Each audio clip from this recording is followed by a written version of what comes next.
ഓരോ എക്സസൈസിന്റെ ഓരോ ഫലങ്ങളൊന്ന് ജസ്റ്റ് ഒന്ന് സിമ്പിൾ ആയിട്ടൊന്ന് പറയാൻ കഴിയുമോ? അതായത് ഇതിൽ പിന്നെ ജമ്പിങ് ജാക്സിൽ തുടങ്ങിയിട്ട് പിന്നെ ക്ലാപ്പിങ്ങിൽ അവസാനിക്കുന്ന ഒരു സിസ്റ്റത്തിലാണ് ഇതിനെ സെറ്റ് ചെയ്തിട്ടുള്ളത്.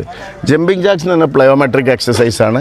ശരീരഭാരം കുറയാൻ, മെറ്റബോളിസം വർദ്ധിക്കാൻ, ബോഡിയുടെ വെയിറ്റ് കുറയാൻ, അതേപോലെ ശരീരത്തെ മൊത്തം മസിലുകളെയൊക്കെ ശക്തിപ്പെടുത്തുന്ന, ശരീരത്തിലേക്ക് ഓക്സിജൻ നന്നായിട്ട് അടിച്ചു കയറാൻ സഹായിക്കുന്ന എക്സസൈസാണ് എന്ത് ജമ്പിങ് ജാക്സ്. പിന്നെ നമ്മൾ ചെയ്യുന്നത് ആംഗിൾ റൊട്ടേഷൻ. നമുക്കറിയാം നമ്മളെ ഫൗണ്ടേഷൻ എന്താണ്? കാലാണ്. ഈ കാല് ശരിയുണ്ടെങ്കിൽ നമുക്ക് നടക്കാനോ ഡാൻസ് ചെയ്യണോ ഓടാനൊക്കെ പറ്റുള്ളൂ. അപ്പോൾ ഈ കാലിനെ വാമപ്പ് ചെയ്യണം. കാരണം ഈ ജോയിൻറ്റിൽ വേദന ഉണ്ടാവും, അത് ഡെവലപ്പ് ചെയ്താൽ കാല് നിലത്ത് വെക്കാൻ പറ്റില്ല. അപ്പോൾ അതിന് വാമപ്പ് ചെയ്തു. പിന്നെ നമ്മൾ ചെയ്യുന്നത് മുട്ടിനൊരു ഉറപ്പ് വരും. ആദ്യം ഉറപ്പ് വരും, ഒരു കരകരയൊക്കെ വരും. കാരണം അവിടുത്തെ ലൂബ്രിക്കേഷന് കാര്യങ്ങളൊക്കെ കുറയുമ്പോഴാണ്. അപ്പോൾ നീ റൊട്ടേഷൻ മെല്ലെ നമ്മൾ ഏതെങ്കിലും രീതിയിൽ പിന്നെ എന്തെങ്കിലും ഓർത്തോ പ്രോബ്ലം ഉള്ളവർക്ക് ഡോക്ടർ അഡ്വൈസ് എടുത്തിട്ടാണ് ചെയ്യാൻ പറയുന്നത്. അല്ല നിങ്ങൾ വെറുതെ മുട്ട് കറക്കിക്കോളി എന്ന് പറയുന്നില്ല. ഡോക്ടർ അഡ്വൈസ് അനുസരിച്ച് പറ്റുന്ന രീതിയിലുള്ള എക്സസൈസുകളാണ് അവരെ കൊണ്ട് ചെയ്യിക്കുക.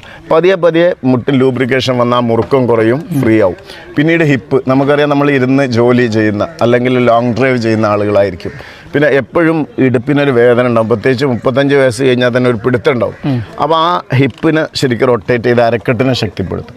പിന്നെ ഏറ്റവും കൂടുതൽ പ്രശ്നം കഴുത്തിനാണ്. കാരണം നമ്മളെപ്പോഴും മൊബൈലിലേക്കാണ് നോക്കുക. പിന്നെ അതുമാത്രമല്ല ഈ ആളുകൾക്ക് തലചുറ്റലുണ്ടാവും, അതേപോലെ തന്നെ മറ്റ് ബാലൻസിങ് പ്രശ്നം ഉണ്ടാവും. ഇതിനൊക്കെയുള്ള എക്സസൈസാണ് ഈ ഹെഡ് റൊട്ടേഷൻ. അപ്പോൾ അത് പിന്നെ അതേപോലെ തൈറോയിഡ് ഇഷ്യൂ ഉള്ളവർക്ക് അത് മാറാനും സഹായിക്കുന്നുണ്ട്. ഇതൊക്കെ ഫീഡ്ബാക്സ് വന്നത് കാര്യം. അതെല്ലാവർക്കും എല്ലാ കാര്യങ്ങളും എഫക്റ്റ് ആയിക്കൊള്ളുന്നില്ല. പക്ഷേ എന്നാലും മാക്സിമം 90% ആളുകൾക്ക് സിമിലർ ടിപ്പിക്കൽ റിസൾട്ട് കിട്ടുന്നുണ്ട്. പിന്നെ അത് കഴിഞ്ഞിട്ട് ബ്രീത്തിങ് ആൻഡ് സ്ട്രെച്ചിങ്. ബ്രീത്തിങ് എന്ന് പറഞ്ഞാൽ നമ്മൾ ബ്രീത്ത് ശരീരത്തിൽ ഹോൾഡ് ചെയ്ത് കഴിഞ്ഞാൽ നമ്മുടെ ശരീരത്തിലേക്ക് ഓക്സിജൻ കയറും. ഓക്സിജൻ കയറുമ്പോൾ നമ്മളെ നരമ്പുകളിലേക്ക് ഓക്സിജൻ പ്രവഹിക്കും. അപ്പോൾ ഡെഡായിട്ടുള്ള കോശങ്ങളുണ്ടാവും. അപ്പോൾ നമുക്ക് എന്താ സംഭവിക്കുന്നത്? ഒരു സ്ഥലത്ത് കോശങ്ങൾ ഡെഡായിട്ടുണ്ടെങ്കിൽ പിന്നെ അവിടെ ഇൻസുലിൻ്റെ പ്രൊഡക്ഷൻ അല്ലെ പോസിറ്റീവ് ഹോർമോൺസ് ഒന്നും പ്രൊഡ്യൂസ് ചെയ്യുക. അപ്പോൾ സ്വാഭാവികമായിട്ടും ആ ഭാഗത്തെ ശേഷി കുറയും ശരീരത്തിന്. അങ്ങനെ വാർദ്ധക്യം നമ്മളിലേക്ക് ഒരു 30-35 വയസ്സ് കഴിയുമ്പോഴേക്കന്നെ തുടങ്ങും. അപ്പോൾ ഇതിങ്ങനെ സെറ്റായി വരുമ്പോൾ നമ്മളെ ശരീരത്തിലേക്ക് ഓക്സിജൻ, ഈ ബ്രീത്തിങ്ങും സ്ട്രെച്ചിങ്ങും ഫുള്ള് ചെയ്യുമ്പോൾ ശരീരം ഫുള്ള് ഓക്സിജൻ വലിച്ചെടുത്തിട്ട് ബോഡീനെ എനർജൈസ് ചെയ്ത് ഇൻസുലിൻ്റെ പ്രൊഡക്ഷൻ കൂടും, ഷുഗർ കുറയും, മറ്റസുഖങ്ങൾ കുറയും.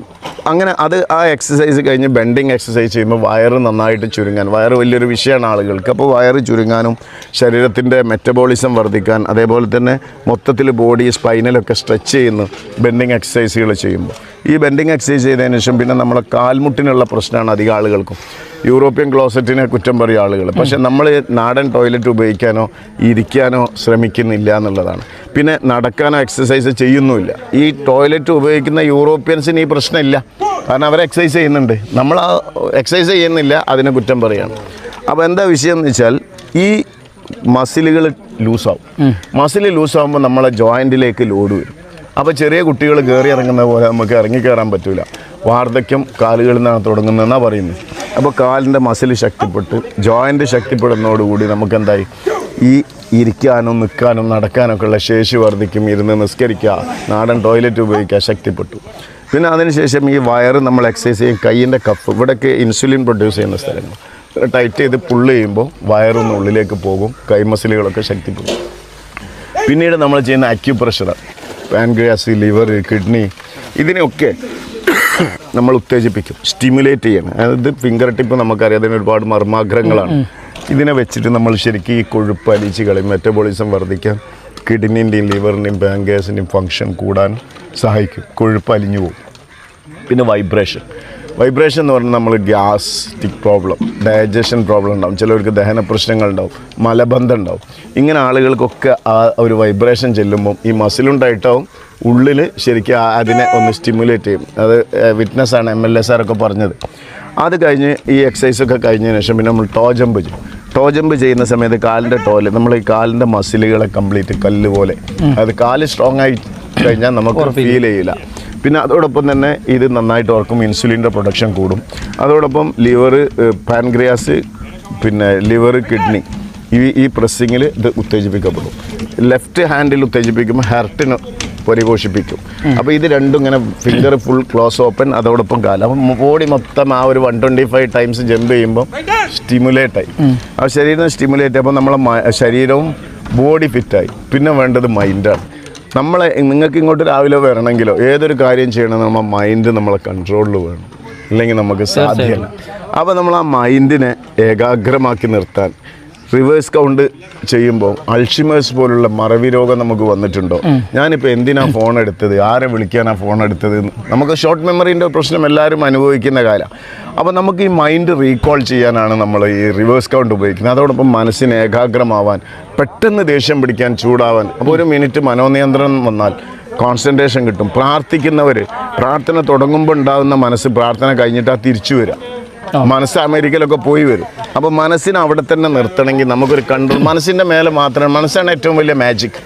അപ്പോൾ ആ മനസ്സിനെ ശരിക്കും നമുക്ക് കൺട്രോളിൽ നിർത്തിയാൽ മനോനിയന്ത്രണം ഉള്ളവന് ലോകം നിയന്ത്രിക്കുക എന്നാണ് പറഞ്ഞിട്ടുള്ളത്.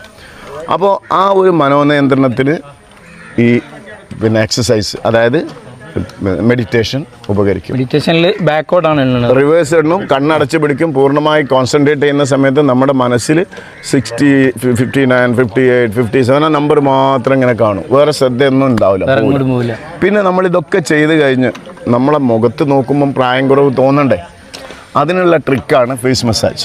നമ്മളെ കൈ നന്നായിട്ട് ചൂടാക്കി, ചൂടായ കൈത്തലം കൊണ്ട് നമ്മൾ കണ്ണിൻ്റെ മുകളിലേക്ക് ആ ചൂട് പകരുമ്പോൾ നമ്മൾ ഈ ഭാഗത്തുള്ള ഗ്രന്ഥികളൊക്കെ ഉത്തേജിപ്പിക്കപ്പെടും. അപ്പോൾ കണ്ണിന് നമ്മൾ അറിയാം ഇതിനൊക്കെ വ്യായാമം കൊടുക്കണം, പക്ഷെ നമ്മളതൊന്നും ചെയ്യാൻ നമുക്ക് സമയമില്ല. അപ്പോൾ അതിനൊന്ന് എനർജൈസ് ചെയ്തിട്ട് ഈ നടുവിരൽ ഉപയോഗിച്ച് ഈ മർമ്മഗ്രഹങ്ങളെ ഉത്തേജിപ്പിച്ചു.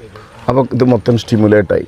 പിന്നെ നമ്മൾ ആ ചൂടുള്ള കൈത്തലം കൊണ്ട് മുഖത്തെ മേലോട്ട് തടവുമ്പോൾ കൊളോജൻ വർദ്ധിക്കാനും, സുഷിരങ്ങൾ പോകാനും, മുഖത്തിനൊരു മുറുക്കം കിട്ടാനും, മുഖത്തിന് രക്ത ഓട്ടം വർദ്ധിച്ച് നല്ലൊരു കളറൊക്കെ വരാനും സഹായിക്കും. അപ്പോൾ അങ്ങനെ വരുമ്പോൾ മുഖത്തിനൊരു ചെറുപ്പം വരും.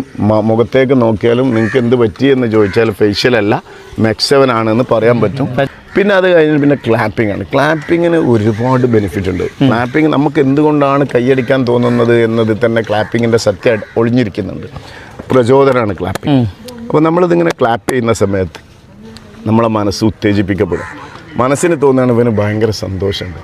മനസ്സിന് സന്തോഷമുണ്ടെന്ന് തോന്നിയാൽ നമുക്ക് സ്വാഭാവികമായിട്ടും നമ്മൾ ഹാപ്പിയാണെന്ന് ഫീൽ ചെയ്യും, മൊത്തത്തിലൊരു ഉന്മേഷം ഉണ്ടാവും. അപ്പോൾ ഒരു സിസ്റ്റത്തിൽ എല്ലാവരും ഒരുമിച്ച് ചേരുമ്പോൾ ഞാൻ ഒറ്റയ്ക്കല്ല, ആചാര്യൻ്റെ കൂടെ ഉണ്ട്, ഇവർ കൂടെ ഉണ്ട്, ഞങ്ങൾക്ക് ജാതി മത രാഷ്ട്രീയം ആയാലും അവനാൻ്റെ ആദർശമൊക്കെ അവിടെ പാർക്ക് ചെയ്യും വണ്ടീൻ്റെ ഒപ്പം. ഇവിടെ വന്നാൽ മാക്സിമം ആരോഗ്യം, അത് കഴിഞ്ഞ് തിരിച്ചു പോവാം.